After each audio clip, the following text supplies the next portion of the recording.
Hello, Wesley Seminary scholars. Well, you did it.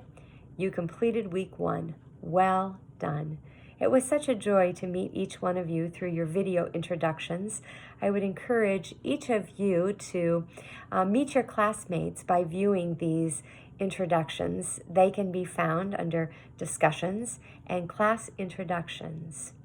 Relationships are very important in this class, and we want to be intentional about continuing to build those over the next 15 weeks. I also want to take this opportunity to remind you to always look under the announcements section. Dr. DJ and I will be posting frequent announcements, and they contain content that will be important for you to be successful in this class. And now just a point of clarification.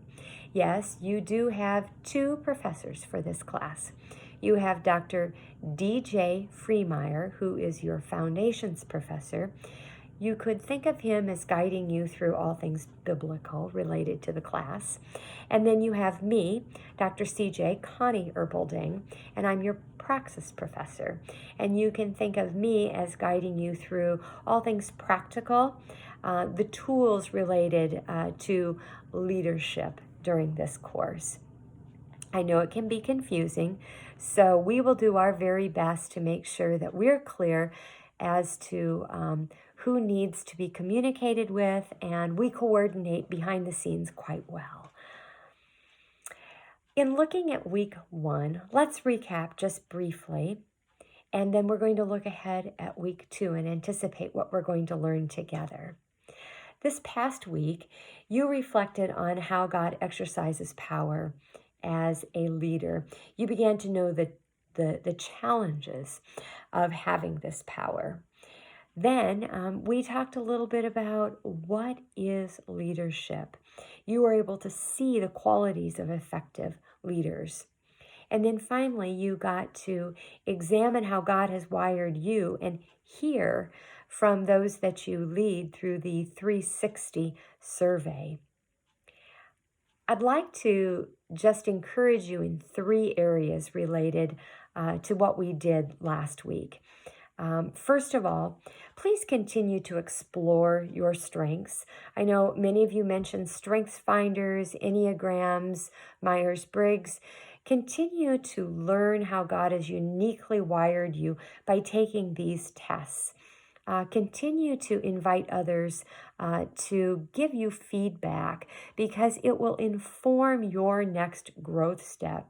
And it truly helps you better understand how God would like to use you as a leader. Secondly, I encouraged many of you to seek a mentor. If you have not yet found a mentor, I would really encourage you to take a step into this sort of a relationship. The feedback that you can get, the modeling, the accountability that is in a relationship like this is just absolutely critical. It's helpful to find someone who is perhaps in the next season of leadership. And then also think about who it is that you could mentor as you're being poured into. Who can you pour into? Because that also is an excellent opportunity to grow as a leader. And then finally, I'd like to encourage you to begin aligning your leadership resources for growth. So we have encouraged you to cite resources, and in fact, it's one of the requirements. Please begin the process of figuring out how you can create a file for the various resources that you're reading. We would love to learn from you, so we'd love to have you share those with us. You can integrate those into your posts and into your replies. But ultimately, as you build that resource library, it's going to be very helpful to you as you grow in your leadership skills. We are going to grow together. And so anything that you're learning that you can share with us is going to help all of us. We are Wesley. In looking ahead at week 2, we're going to be looking at ethical leadership, becoming a leader after God's own heart. And so we are going to start where we always want to start, and that's at the foundation, and that is on biblical principles. And this week in 2.3, you are going to explore the biblical principle of purity with Dr. DJ and how that relates to leadership.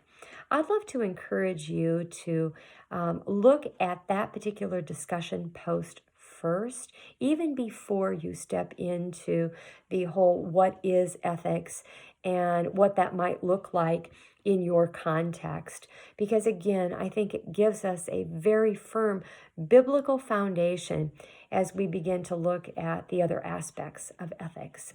So, what are ethics? Well, basically and simply, they are principles of conduct within organizations, within our church context, that help guide our decision making and our behavior. I often think of them as doing the right thing versus doing things right. They are best practices versus rules. You're going to be reading this week about a three-legged foundation for ethical decision-making by Dr. Hill. And he uses a very simple tool, a three-legged stool. And he tells us that if we do not use all three legs of the stool, if we don't have three legs on our stool, we're going to fall off.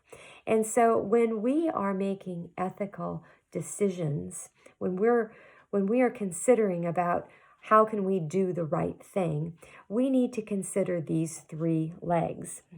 We need to think about right actions, just actions, and acting in love. And I'm going to let you explore what those three legs are this week and how they are helpful when used together to form a very stable foundation for making ethical decisions. Again, we want to become a leader after God's own heart, and implementing those can be very helpful as we consider making those decisions and those ethical decisions. Finally, you are going to be doing a drop box exercise this week, 2.2. And I would love to encourage you to look ahead at that. You're going to be asked to collect the ethics policies from other nonprofits, from churches. And it may take you a little bit to kind of collect these and be able to look through them. So if you start now, you won't find yourself in a bind when you need to turn in your Dropbox on Thursday night. So just a little warning for you to help you be successful this week. Dr. DJ and I look forward to investigating ethical leadership with you. We look forward to continuing to cheer you on, to pray you on, and support you as we investigate this intriguing topic of leadership. We are Wesley.